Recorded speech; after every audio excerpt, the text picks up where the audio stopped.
Bonjour, rebonjour à toutes et à tous. Alors bon, vous savez à peu près dans quoi vous êtes embarqué. Vous êtes dans le cycle pilotage des flux, visibilité. Mais dans ce cycle-là, on ne parle pas forcément que des outils. Vous connaissez la formule product, people, process. On va sans doute parler un peu plus, on va parler peut-être d'outils, hein, mais on va sans doute parler un peu plus de people et un peu plus de process. Et le titre d'ailleurs est assez évocateur, hein, et presque provocateur. Débrancher son ERP pour mieux piloter ses flux. Et pour ça, on a avec nous Julien Frappat, qui est le propriétaire dirigeant du carrossier Frappat, c'est ça? C'est ça, oui. Et puis, avec lui, Gilles Olivier, qui est DG associé de Corège Consulting. Donc là, comme son nom l'indique aussi, un cabinet de conseil, et justement avec une approche assez originale. Voilà, messieurs, je vous laisse la parole, et puis on se retrouve pour la séance traditionnelle de questions-réponses. Eh bien, merci beaucoup. Bonjour, mesdames et messieurs. Vous avez choisi cet après-midi de participer à cette conférence qui s'intitule « Débrancher son ERP pour mieux piloter ses flux ». Pour introduire cette conférence, je vais demander à Julien Thor-Frappat d'expliquer tout le chemin qu'il a parcouru dans la société, dans le groupe Frappat, pour arriver à ce que, aujourd'hui, ses clients, quand ils visitent Frappat, ils arrivent à dire cette phrase et que vous compreniez mieux ce « ça chez moi ». Julien, c'est à vous. Merci Gilles. Bonjour à toutes et à tous. Voilà, je vais vous faire partager mon expérience. Donc Frappat, c'est une PME familiale manufacturière. Donc ça veut dire qu'on travaille avec les mains. Ardéchoise, de 300 salariés. Notre métier, on est constructeur de véhicules frigorifiques et on y fait aussi les services associés, location, réparation. Notre raison d'être, c'est garantir la sécurité alimentaire. Pour cela, on a développé et commercialisé des groupes cryogéniques. Alors, pour comprendre, je vais rappeler mon histoire et mon parcours dans l'entreprise. Donc moi, je suis rentré un 1er mai 97. Dans la famille, on aime bien travailler le 1er mai. C'est pour ça que j'ai un pull rouge. Je suis la 5e génération d'une entreprise familiale. Et quand je rentre dans l'entreprise, il y a un ordinateur. Et c'était le comptable de l'époque qui avait l'ordinateur. Donc moi, donc c'est il y a 27 ans. Hein. Moi, je suis de formation financière. J'ai travaillé en Angleterre. Et donc, mon formatage, c'était le management par l'objectif et la prime. Et c'était le contrôle de gestion. Voilà, ça, c'est ma formation. Donc, très rapidement, ce que je fais, c'est que j'embauche un jeune, j'avais pas trop de moyens à l'époque, donc un jeune en alternance, qui était en difficulté. Il avait 0 en anglais, 2 en français. Par contre, il avait 19 sur 20 en programmation. J'ai dit, tiens, on va pouvoir faire quelque chose. Et donc, ensemble, on a développé un ERP maison sur Access. Et je suis allé jusqu'à 150 salariés. Enfin, j'ai oublié peut-être de vous le dire, mais quand je suis rentré, il y avait 49 salariés. Parce que mon père ne voulait pas passer la taille fatidique des 50 salariés avec tout ce que ça implique. Voilà. Moi, je ne l'ai pas trop écouté, et donc on était jusqu'à 150 salariés. J'avais mon propre access et je pilotais tout ça de mon poste à l'usine. Et ça m'allait plutôt bien. Et puis, on a eu l'opportunité de racheter un site industriel. On a triplé de taille au niveau foncière. Donc là, il a fallu qu'on déménage l'entreprise. Ça a été quand même assez long. Ça nous a pris 4 ans. Donc là, on est en 2010, et en 2010, j'ai le petit vélo dans ma tête de SAP, où j'ai mes 2 confrères, qui sont deux entreprises aujourd'hui, qui sont plus familiales. Une est détenue par les Chinois, et l'autre est détenue par 10 fonds d'investissement.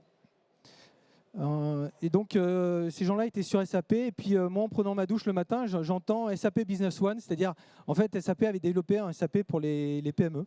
Et je dis, bon, ça c'est pour moi.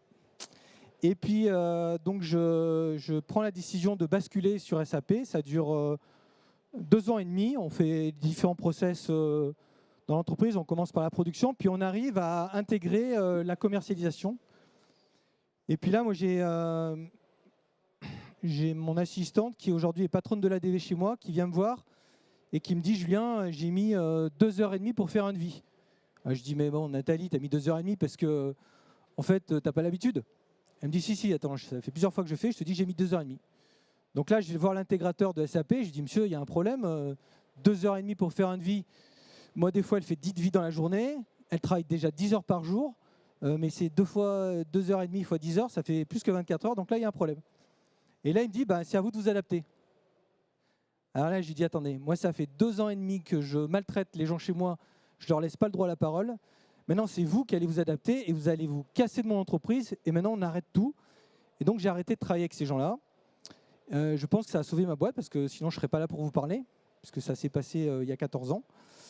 Après, comme j'aime quand même avoir les données, on a développé avec un copain ardéchois dans notre petite ville d'Annonay un ERP maison. Donc là, on a continué à avoir nos données. Et puis, ce qui s'est passé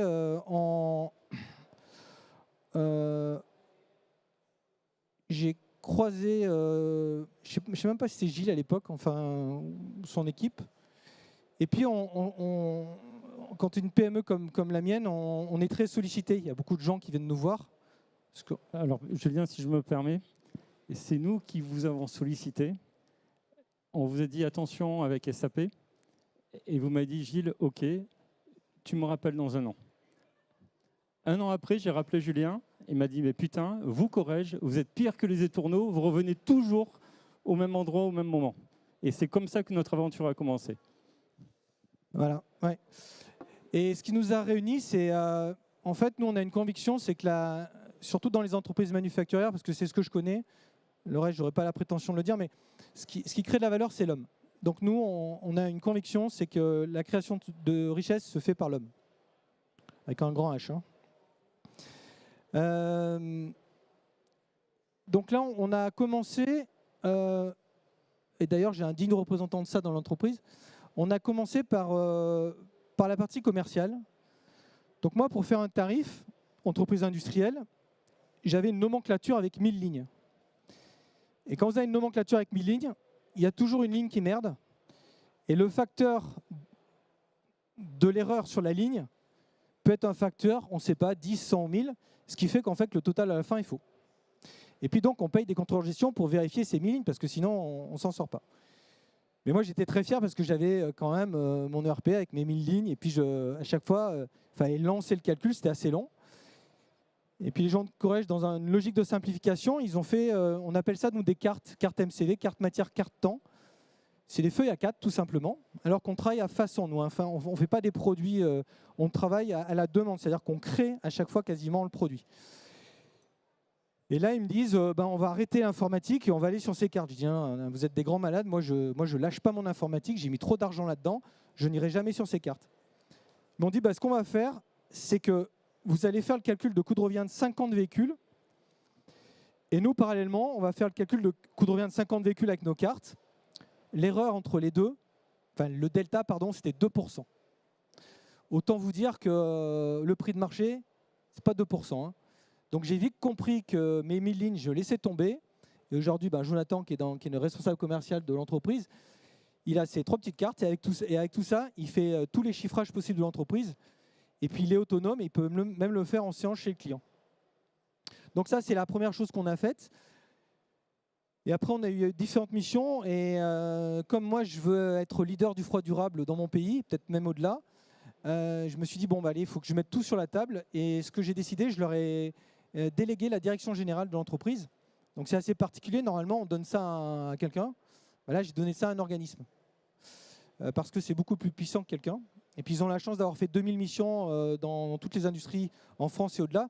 Donc, ils arrivent à voir ce qui fonctionne et ce qui ne fonctionne pas. Et après, avec nos échanges, je pense que je les fais aussi grandir. Donc, depuis, on a travaillé sur l'architecture industrielle en séparant les flux. Bon, on ne va pas le développer là, mais C'était un enjeu assez majeur chez nous. On a arrêté l'informatique pour le suivi du production en temps réel. On travaille avec des magnettes. C'est-à-dire qu'aujourd'hui, c'est physique. On a une grande salle où les gens chez nous se connectent tous les jours. Et on a un organigramme très plat. C'est-à-dire qu'on a un état-major de 10 personnes, chef d'équipe, talent. Et tout ce petit monde se connecte tous les jours. C'est-à-dire que les décideurs et ceux qui font se connectent pour corriger le réel. On a en même temps travaillé le social. On a appelé ça la justice sociale chez nous avec 3 groupes, les talents, la maîtrise, les chefs d'équipe. Et puis on a travaillé, alors ça c'est plus le côté bilanciel, on a travaillé toute la partie matière, on appelle ça chez nous hors-blaye, où en fait on ne traite pas une vis comme on va traiter par exemple un groupe frigorifique. Aujourd'hui tout n'est pas traité sur la même enseigne. Chez nous c'est pas le véhicule qui attend la vis, mais c'est la vis qui attend le véhicule. Par exemple tout ce qui est visserie, on fait que 2 livraisons par an. C'est des très gros appels, on ne les compte pas et on les fait livrer. Comme ça, on en a toujours et on ne surcharge pas nos équipes en termes de logistique et de suivi.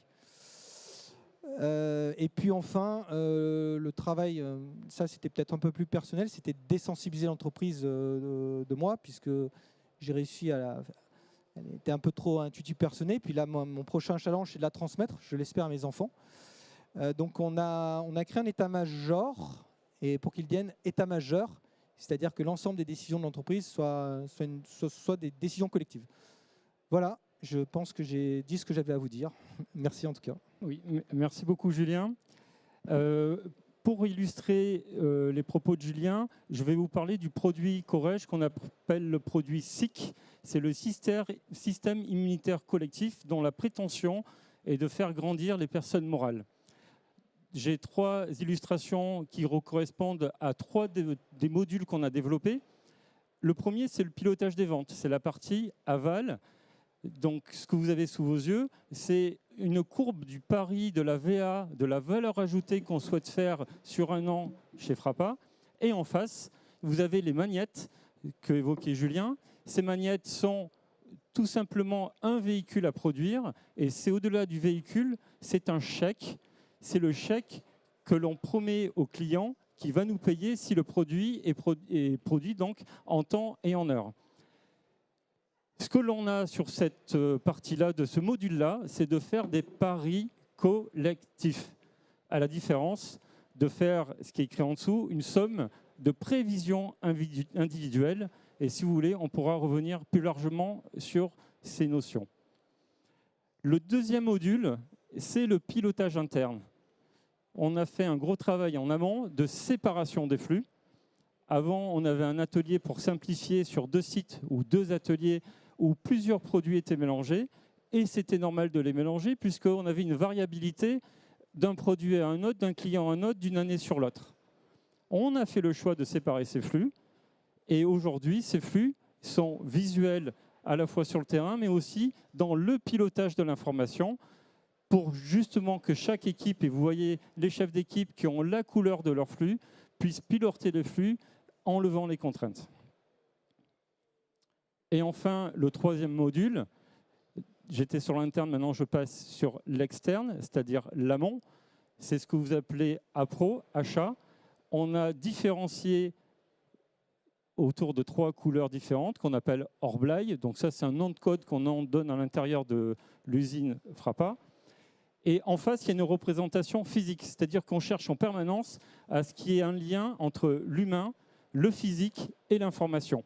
Et je précise bien l'information qui n'est pas forcément informatique et qui peut être aussi informatique.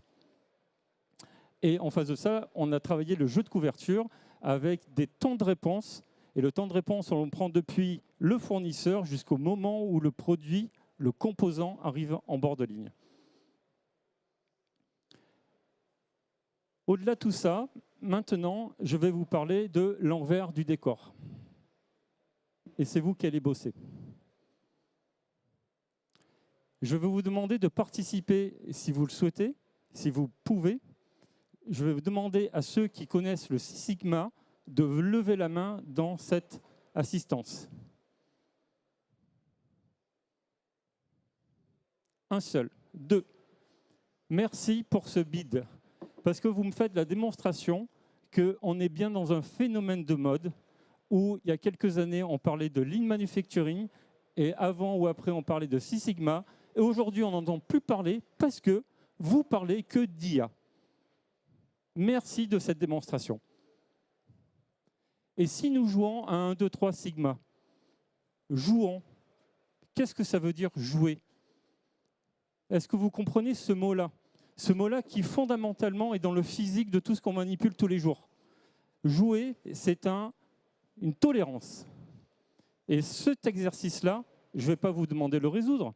Faites-le chez vous, prenez des photos et essayez de répondre à ces deux questions qui sont infantiles au premier degré, mais qui sont bien plus complexes dans la réalité de votre entreprise.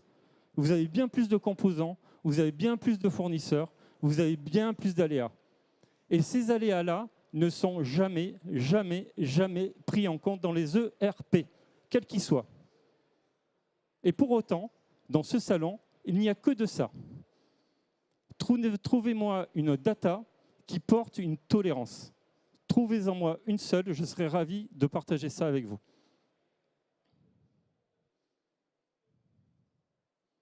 Je continue. Est-ce que vous connaissez Yves Morieux? Est-ce que vous connaissez Gallup? Toutes ces notions-là, vous les entendez à longueur de journée, ou à la télé, ou devant vos entreprises. Qu'est-ce que nous dit M. Morieux? C'est la courbe grise et noire, et on a fait ce choix d'associer ces deux courbes, la rouge et la noire, pardon. La courbe grise, selon M. Morieux, c'est que notre environnement, notre humanité se complexifie tous les jours, de plus en plus. On a pris la photo entre 1950 et 2010, pour vous dire que ça fait quelque temps qu'on pratique cette représentation. Votre cerveau est capable de comprendre la projection qu'il peut y avoir, mais en fait, de cette complexité qu'on vit tous tout le temps, qu'est-ce que nous, on fait en face? On met de la complication. C'est ce terme qu'il a utilisé pour expliquer que quand il y a une complexité de x6, en ces quelques années-là, la complication, ce que l'on installe dans nos entreprises, est x35. Mais ça, c'est votre choix. C'est votre choix interne d'accepter de créer de la complication dans vos entreprises. Et en face de ça, parce que nous, on fait le choix de cette corrélation, c'est notre choix, vous pouvez le contester, c'est le désengagement que vous vivez personnellement ou que vous faites vivre à vos salariés. Ne vous étonnez pas que dans les entreprises, il y ait du désengagement. Parce qu'au plus c'est compliqué, au plus vous en rajoutez, et au moins les gens s'engagent. Et pour compenser leur désengagement, vous en rajoutez encore plus. Et vous nous faites croire que l'IA serait la solution à ça. Vaste supercherie, de notre point de vue. Mais respectons ceux qui croient à ce modèle-là. C'en est un parmi dans notre, ce n'est pas du tout le nôtre. Mais j'aimerais comprendre, puisque la semaine dernière, il y avait des gens qui intervenaient pour expliquer comment on pouvait réindustrialiser la France. Expliquez-moi comment on peut réindustrialiser la France, comment on peut faire de la souveraineté nationale avec de la complication et du désengagement des personnes. Expliquez-moi. Si vous avez la solution, je suis preneur, la vôtre. Moi, j'en ai une à vous proposer. C'est celle que Julien Torfrappa vous a expliqué qu'on applique dans son entreprise.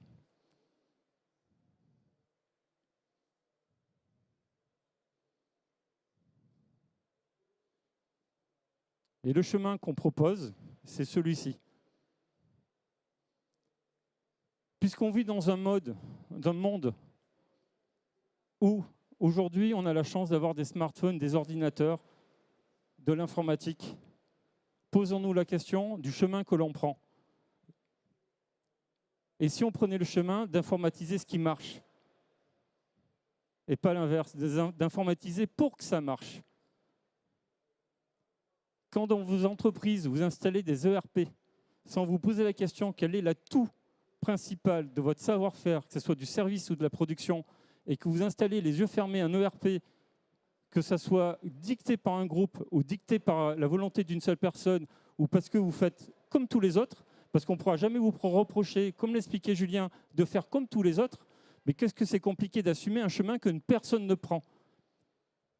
Le chemin que nous, on a pris, nous, Corrège, c'est celui de Schopenhauer, finalement. Donc on va utiliser ce qui existe. Comme ça, nous aussi, on va être suiveurs pour vous expliquer que finalement, ça existe déjà. Qu'est-ce que disait Schopenhauer? C'est que toute bonne idée, elle est d'abord ridicule.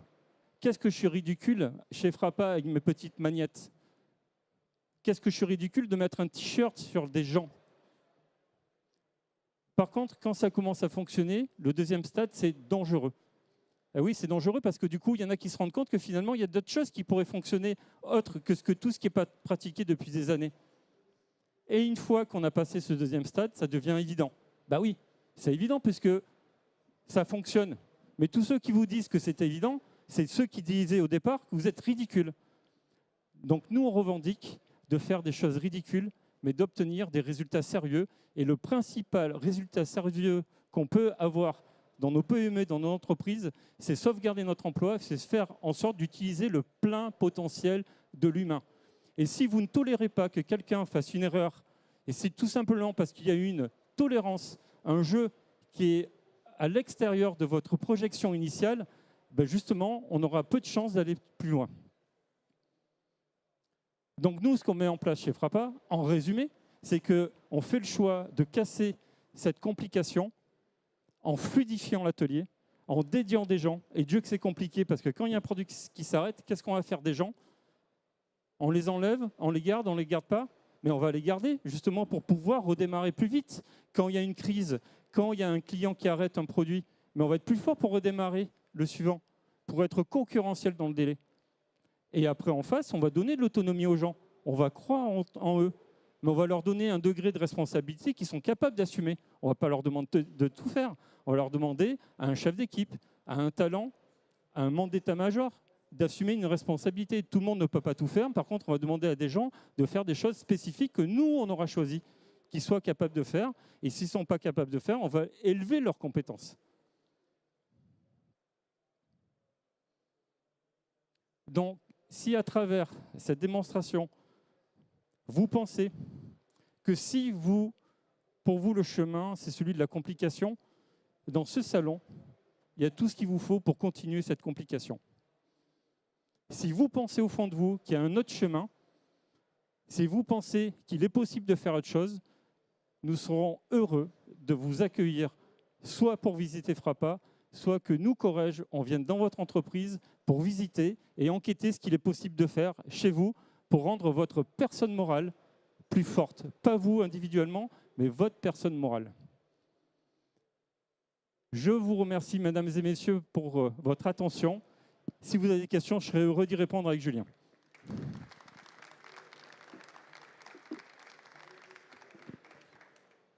Je veux qu'il y ait des questions.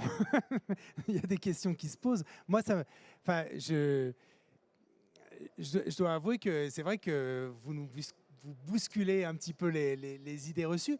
À la fois, on a l'impression, tout à l'heure vous disiez le lean, c'est un peu, ça complique.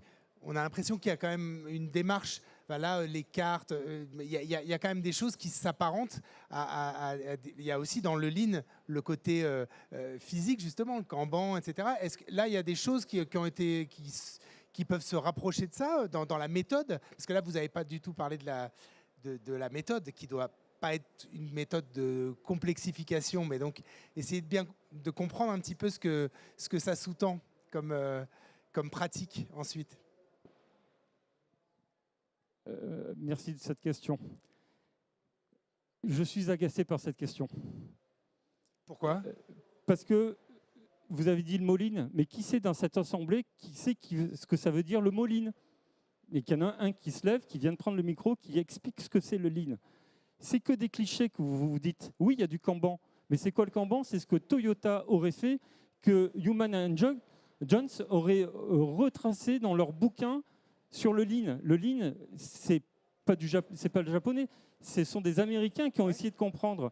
Oui, dedans, il y a du Kanban. Kanban, c'est étiquette. Donc, si je prends le mot étiquette, oui, on fait des étiquettes chez Frappa. Mais qu'est-ce que vous mettez derrière le mot Kanban? C'est quelle est la méthodologie? Si je prends le mot américain du lean, c'est ni trop riche, ni trop maigre. Ben, on fait que ça, par exemple, chez Frappa. On fait en sorte de faire le juste investissement, ni trop gros, ni trop petit. On choisit la compétence ni trop élevée parce qu'elle serait trop chère à entretenir, mais ni trop faible parce qu'elle serait inutilisable. Donc c'est pour ça que quand je parle de phénomène de mode, finalement on parle de choses qu'on ne maîtrise pas. Par contre, ça fait bien de dire en soirée, devant des copains, ben moi je suis Lynn, il y en a plein vos CV LinkedIn, mais posez-vous la question, est-ce que vous voulez faire d'une tartine dans LinkedIn de votre CV ou laisser un nom dans votre entreprise? Et qu'on parle du Lean ou pas Lean? Quelle est la méthode propre de l'entreprise? De votre entreprise? Arrêtez de copier Toyota, arrêtez de copier ce que des Américains ont réussi à mettre un jour dans un bouquin. Quelle est votre propre méthode?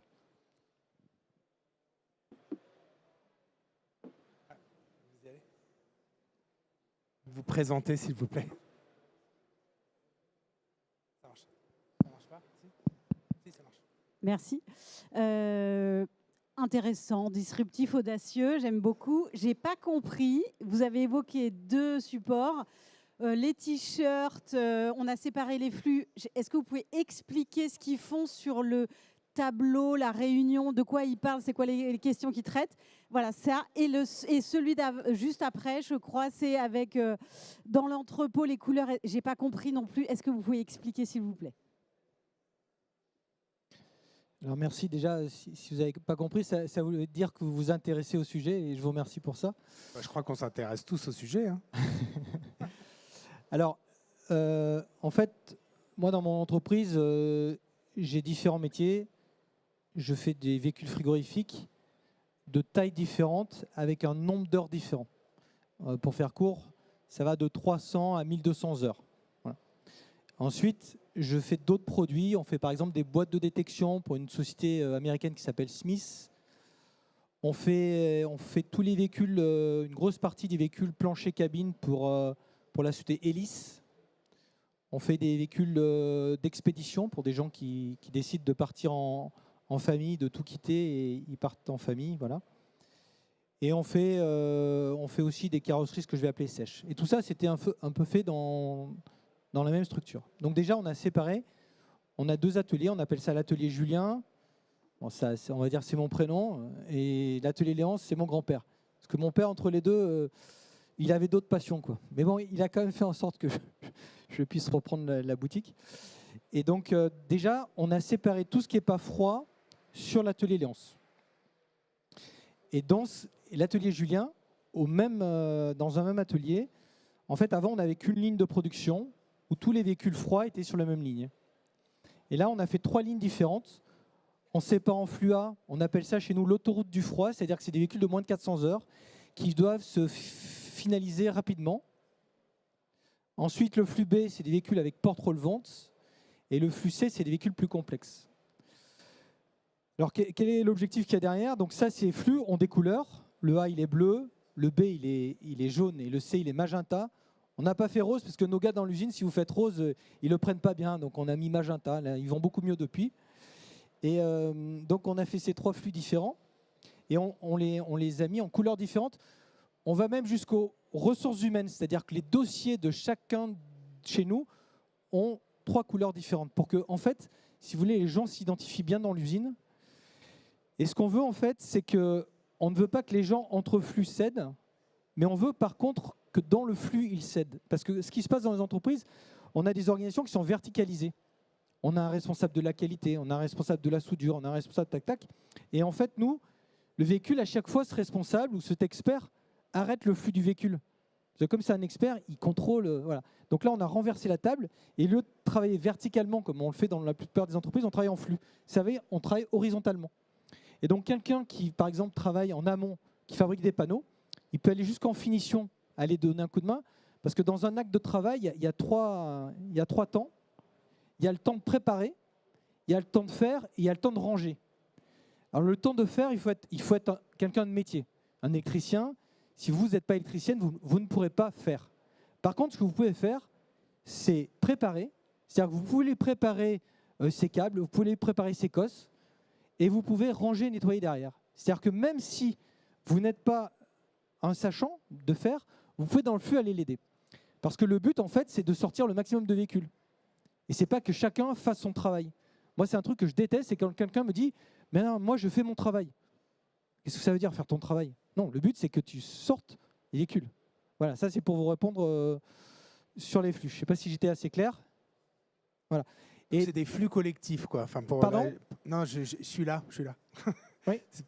Il y a un travail collectif sur un même flux, une même équipe, quoi. Voilà, Enfin, si vous voulez, par flux, identifier, vous avez sur le flux A, il y a 40 personnes et sur le flux C, il y a 60 personnes dans différents métiers. Et ce que j'ai découvert, c'est qu'un optimum local n'est pas forcément un optimum général. Je vais m'expliquer.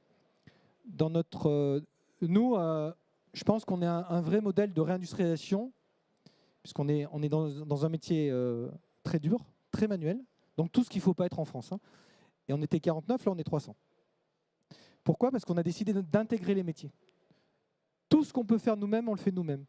Il y a 20 ans, la part achat chez Frappa, c'était 70%. Là, on est bientôt en dessous de 50% de la part achat. Donc ce travail, donc on le mène sur ces 3 flux.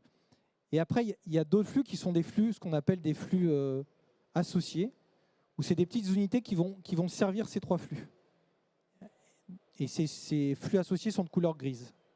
Voilà. Donc ça, c'est pour les flux. Et pour la partie, la deuxième question, c'est-à-dire hors blague.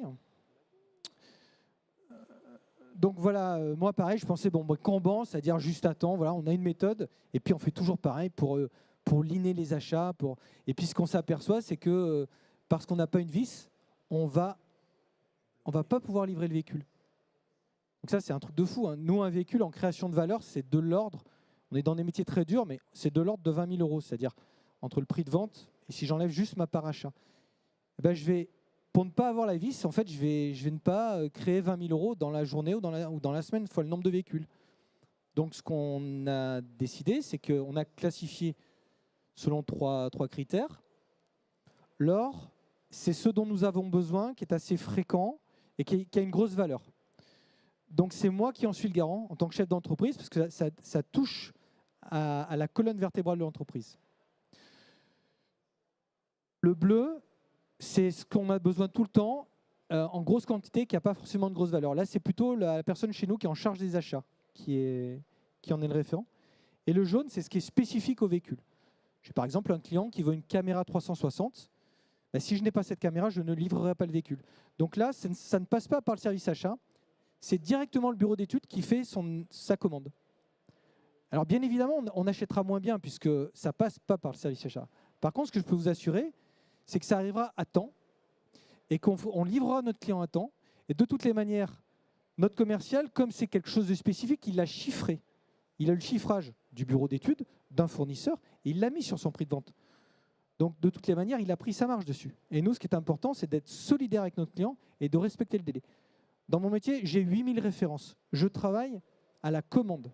C'est-à-dire qu'à chaque fois, presque, j'invente un véhicule. Mon père, pendant 30 ans, n'a jamais géré un délai. Moi, ça fait 27 ans que je suis là. Pendant 24 ans, je n'ai jamais géré un délai. J'avais des clients qui m'appelaient, qui me disaient « Où est mon véhicule ?» Et je dis « Putain, on ne l'a pas lancé en production. » Je peux vous assurer que vous passez des moments où vous vous sentez seul au monde. Là, aujourd'hui, on ne respecte bien évidemment pas tout, parce qu'on ne peut pas tout prévoir. Par contre, aujourd'hui, on gère nos délais. Voilà, grâce à ce type de travail. Et après, il y a des couleurs, et ces couleurs sont mises dans l'usine. C'est-à-dire que vous voyez, le jaune dans l'atelier est étiqueté en jaune, l'or est étiqueté est marqué en or, et le bleu en bleu. Voilà, donc on a une visualisation, plutôt qu'appuyer sur un bouton, avoir un stock mini. Aujourd'hui, ce qu'on attend, nous, c'est que notre chef d'équipe soit capable, en visuel, en rentrant dans leur zone, à savoir s'ils sont en bon niveau de stock. Ils ont l'informatique en support, mais déjà visuellement, ils sont capables d'avoir cette sensibilité-là. Donc ça donne du sens, quoi. Dès qu'on voit... Ça donne du sens, ça donne de la cohésion d'équipe, ça responsabilise les gens. Chez nous, ce sont les chefs d'équipe qui ont la responsabilité de la gestion de leur stock. C'est eux qui déstockent, c'est eux qui réapprovisionnent. Après, on les a aidés pour calculer le stock mini, pour donner ce genre de critères et connaître par rapport au délai fournisseur, puisque vous avez des fournisseurs qui peuvent vous donner en 48 heures. Il y en a d'autres, c'est 1 an. Hein. Donc évidemment, on ne traite pas un fournisseur en 1 an comme un 48 heures ou à la journée. J'ai répondu? Oui, j'ai deux questions. La première, donc vous êtes arrivé à cette, mettons, cette différenciation par flux, cette différenciation en termes de stockage pour cette entreprise-là. Mais pour bien comprendre votre méthode d'approche, ça serait un autre témoignage, on aurait autre chose en face là, où à chaque fois, vous aboutissez quand même à, ben non, on va gérer par flux, de manière très, enfin, je ne sais pas dans quel sens le dire, mais de manière très intégrée, je vais dire ça comme ça. Amen. Oui, voilà, c'est ça. On arrive à ce type de solution parce que c'est cette entreprise-là où votre méthode peut amener à d'autres types de gestion de supply autres. Ça, c'est ma première question. Et ma deuxième, qui était un peu par rapport à votre conclusion, informatisons ce qu'il est nécessaire. Et justement, j'aimerais bien que vous développiez ça, en fait. C'est quoi enfin, je ne sais pas si ça marche par critère ou par maturité ou par je ne sais pas quoi, mais qu'est-ce qu'on peut décider d'informatiser et qu'est-ce qu'on peut décider de laisser à l'échelle de l'humain, parce que c'est mieux comme ça. Comment vous répartissez ça? Et puis finalement, j'en ai une troisième, puis après j'arrête.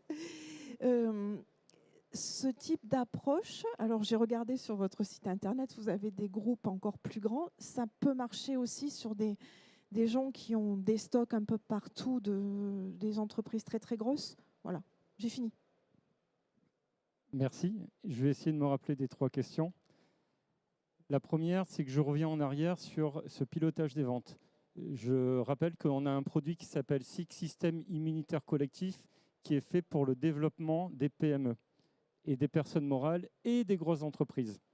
Donc il n'y a pas de limite de taille. On fait ça avec des PME comme celle de Julien Torfrappa, et on fait ça dans des grands groupes, pas forcément français, de plusieurs milliers de personnes avec plusieurs milliers de références. Références composants, références produits finis. Donc là, je pars de la fin. Ce que vous avez sous vos yeux, on le fait quel que soit le type de produit et de taille de société. Ce pari collectif. Ce pilotage interne, c'est justement, Julien l'a parlé par rapport aux fonctions financières. Aujourd'hui, on parle de coût complet et c'est un vrai piège pour toutes les entreprises, parce que ce qui a fait aussi basculer Julien à ce qu'il intègre son châssis chez lui, parce qu'avant, il achetait en Espagne, c'est qu'on revisite la manière dont on regarde les coûts et les gains de l'entreprise.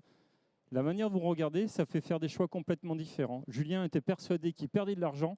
On lui a montré qu'il en gagnait. Justement, en regardant de plus près chacun des produits, et c'est chacun de ces produits en les mettant physiquement en flux dans l'entreprise. Vous avez bien compris que dans cette représentation, que, bon, au hasard, on appelle ça une autoroute. En plus, il y a 3 voies ABC. Donc cette autoroute-là, elle est bien plus rapide.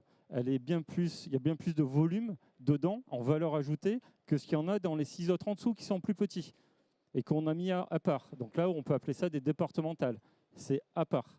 Et ça, quelle que soit la taille de la boîte, quel que soit le produit que vous faites, produit et service. Et enfin, le suivant, c'est l'externe. C'est toute entreprise a des approvisionnements externes. Et ces approvisionnements externes, on les regarde depuis le fournisseur, rang 1, rang 2, rang 3, regardant jusqu'où il faut, justement pour sécuriser la pro. Et ça aussi, on le fait quelle que soit la taille de l'entreprise. Parce que vous avez cette séparation en 3 grandes familles. On a fait ce choix-là chez Frappa. Par contre, il y a des entreprises où on décide de le faire en 2, en 3, en 4, en 5, en 6. Ça dépend, comme la mise en flux. Il y a des endroits où on fait 5 flux, d'autres on n'en fait que 2, etc. Donc c'est ça qu'on variabilise. Mais à la fin, il y a toujours ça. Il y a toujours ce pilotage opérationnel de vente, d'interne et d'externe, que chez Corège, on appelle le pilotage de la vie. Vente, interne, externe. Et après, votre dernière question, je ne m'en souviens plus. Sur le rôle sur l'importance de l'informatique et où informatiser et pourquoi. Parce que vous disiez quand même qu'il y avait des choses qui étaient utiles. À l'origine, Corrège est né de la maîtrise des temps et la maîtrise tout simplement aussi donc des post-opératoires. Et ce que l'on fait d'une manière très physique, c'est de dire que ma main que j'ai ici, quand je bricole, quand vous fabriquez chez vous, on se dit qu'en permanence, la main ne doit pas servir d'étau. Donc, pour tenir une pièce, quand vous faites de l'usinage, quand vous faites une opération, si vos mains servent à chaque fois, servent d'étau, pardon, vous ne pourrez pas faire votre opération. Donc, tout ce qu'on peut faire sur un poste de travail, si je viens à ce truc le plus élémentaire qu'on pourrait avoir dans une société de production, c'est que la pièce, on la met dans un étau et on peut travailler dessus. Avec la tête, on fait pareil.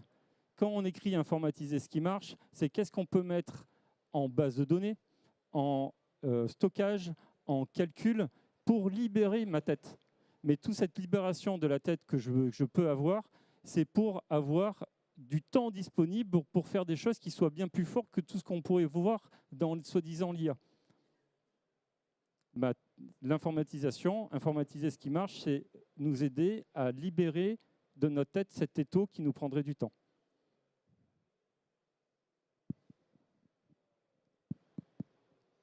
Oui. Je suis Jean-Marie Baumy, consultant indépendant dans le domaine du supply chain management. Et je dois vous dire que je bois du petit lait. Je suis consultant depuis plus de 35 ans et je pense que la moitié de mes interventions pendant tout ce temps-là, ça consistait à faire de l'après-SAP. C'est-à-dire faire après ce qu'on aurait dû faire avant. Et ensuite, du point de vue de l'implication des personnels, moi j'ai deux autres exemples en tête qui me viennent. Il y a une entreprise dans le Vimeux qui s'appelle Favi, qui fait de la fonderie de bronze, qui a un modèle d'organisation et d'implication des personnes qui est remarquable et qui est basé sur le même principe. Et le deuxième, qui est un peu plus important, qui s'appelle Brioche Pasquier, où là aussi, toutes les équipes de production sont entièrement autonomes dans ce qui concerne même leurs prises de congés qui sont faites en fonction de leurs clients, etc. Donc, l'implication du personnel avec des méthodes de management complètement différentes de ce qu'on connaît habituellement est très profitable. Parce que je rappelle que Brioche Pasquier, c'est une petite boulangerie de l'ouest de la France qui est devenu un groupe international. Si je peux échanger avec vous, donc j'ai lu le bouquin, donc c'est M. Zobrist qui était le dirigeant de. Et moi, je préférais. Alors lui, c'est l'entreprise libérée. Moi, je suis un peu gêné par ce terme-là. Je préfère l'entreprise responsabilisée, parce que la limite, c'est qu'il faut. C'est comme dans le sport. Il y a quand même un terrain de jeu, il y a quand même un arbitre, il y a quand même des règles. Parce que si vous libérez tout, après, voilà. Non, mais c'est... Parce que moi, je suis apprenant aussi, voilà, je vais plus sur la responsabilisation que la... Alors quand on responsabilise, on libère aussi, mais voilà, c'est juste... Merci, monsieur, pour ce retour. Je me permets de reprendre la parole, peut-être pour conclure. Il y a quelque temps, je suis allé au Sénat à la demande d'une sénatrice pour nous expliquer aux sénateurs, finalement, sans avoir présenté ce schéma-là, mais qu'est-ce qu'il fallait faire pour que l'on puisse être plus attractif en France. J'ai posé la question, ou j'ai affirmé aux sénateurs, vous le prendrez de la manière dont vous voudrez, mais comment voulez-vous que quelqu'un puisse se passionner par son travail sur le terrain s'il sait qu'il va être remplacé par un robot? Comment voulez-vous que quelqu'un dans un bureau puisse se passionner, s'engager dans son travail s'il sait qu'il va être remplacé par un outil informatique?